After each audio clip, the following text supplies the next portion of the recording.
कोई भी मजहब नहीं सिखाता कि किसी को मार पीट के खाट पीट करके खाइए।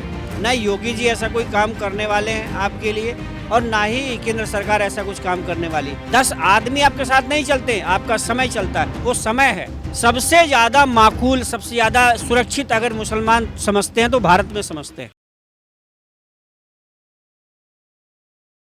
नमस्कार, आप देख रहे हैं सौगंध टीवी और मैं हूं आपके साथ राधिका शर्मा। बात की जाए आजम खान की, जी हाँ, इस वक्त वो जेल में हैं और जिस तरह से उनका आगे कहना है कि मुझे कहीं ना कहीं अपने एनकाउंटर का डर सता रहा है, तो आइए बातचीत कर लेते हैं। क्या वजह है कि आजम खान ने ये बयान दिया है कि मुझे एनकाउंटर का डर सता रहा है? देखिए, पहली बात तो ये है कि आजम खान को डर सताने का कारण सबसे बड़ा ये है कि उन्होंने जो पिछले अपने कर्म किए हैं, जो उन्होंने ऐसे ऐसे कांड किए हैं गरीबों के साथ, अमीरों के साथ, या बिजनेसमैनों के साथ, दुकानदारों के साथ, व्यापारियों के साथ, वो जो है उनके पास, उनके सर पे मंडरा रहा है, पहली बात।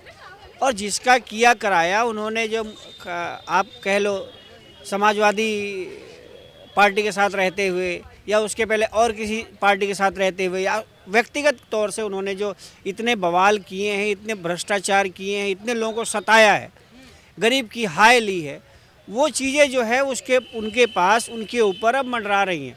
देखिए, आज कल ऊपर कुछ नहीं मिलता, चाहे वो हिंदू हो चाहे वो मुसलमान हो, सब ज़मीन पे, इसी पृथ्वी पे ही मिलता है। तो जो किया, आपने कर्म किया, उसका फल आपको यहीं मिलना है। तो आप ये देखिए कि जब आप कर्म वैसा करेंगे तो आपको वही मिलेगा। कितने दिन आप बचेंगे? 4 दिन, 5 दिन, 6 दिन, 10 साल, 20 साल, 25 साल, लेकिन जब आपके ऊपर वो आ जाएगा, समय हो जाएगा ना, तो उस समय को कोई नहीं टाल सकता। अच्छा, जिस तरह से देखा जाए उसका इस वक्त आजम खान का पूरा परिवार जेल के अंदर है, जन्म के 2 प्रमाण पत्र होने की वजह से जेल के अंदर। क्या लगता है कि सिर्फ इतनी छोटी सी बात पे या और बातों पे एनकाउंटर का डर सताना, क्या लगता है सही है? नहीं, देखिए, वो एक उनके अंदर भय है। समय हो तो बलवान, आज का जो समय है ना, वो समय बलवान है। उनके लिए नहीं, जो अपोनेंट थे, उनके जो उनके विपक्ष, जिनका उन्होंने का ऐसा व्यापारियों के साथ जो काम किए, उन लोगों का समय इस समय बलवान है और उनका समय इस समय 0 चल रहा है। ठीक है, कोई भी मजहब नहीं सिखाता कि किसी को मार पीट के खाट पीट करके खाइए। आपने आजम खान जी, आपको जो डर सता रहा है वो आपकी डर एक शंका, पहली बात तो है। देखिए, ना योगी जी ऐसा कोई काम करने वाले हैं आपके लिए, और ना ही केंद्र सरकार ऐसा कुछ काम करने वाली। हाँ, आप अगर अपने मन में ख्याली पुलाव पका रहे हैं तो भाई, अगर ख्याली पुलाव पकाते पकाते कई बार सोचते सोचते भी आदमी अपने आप ही वो काम हो जाता है, तो आप रास्ते चलते भी आप गिर जाएंगे, गाड़ी से दब जाएंगे, ठीक है, तो वो भी एक एनकाउंटर ही कहा जाएगा। लेकिन आप इस चीज़ को ध्यान करके चलिए, इतना छोटे से काम, ये छोटा काम नहीं है, लेकिन आपको एनकाउंटर, मैं कहता हूँ, बहुत दिन पहले कर देना चाहिए था। अच्छा जी, कर देना चाहिए था। देखिए, समाज से जो ऐसे तत्व हैं, उनको ऐसे जो मतलब लोग हैं, ऐसे लोगों को हटा देना चाहिए। जब समाज में उन्होंने गंदगी करना शुरू किया, किसी को मार पीट करना शुरू किया, व्यापारियों को तंग करना शुरू किया, तभी उनके ऊपर ऐसा ये सब होना चाहिए था। आज आप, जब आपकी जो अवस्था है, आप नियर अबाउट 70-65 प्लस में है, आप अब सोच रहे हैं कि मेरा बेटा, मेरा परिवार, मेरा ये, आपने पहले क्यों नहीं सोचा? आप कहीं ना कहीं सत्ता के मद में चूर थे, कहीं ना कहीं आप अपने पैसे के बल में चूर थे, कहीं ना कहीं आप दबंगई के बल में चूर थे। उस चीज़ को आप आज आपके पास है नहीं, तो भाई, जो समय होता है, 10 आदमी आपके साथ नहीं चलते, आपका समय चलता है, वो समय है। आपको एनकाउंटर से पहले हो सकता है कि आप, अल्लाह ताला आपको अपने भी बुला ले।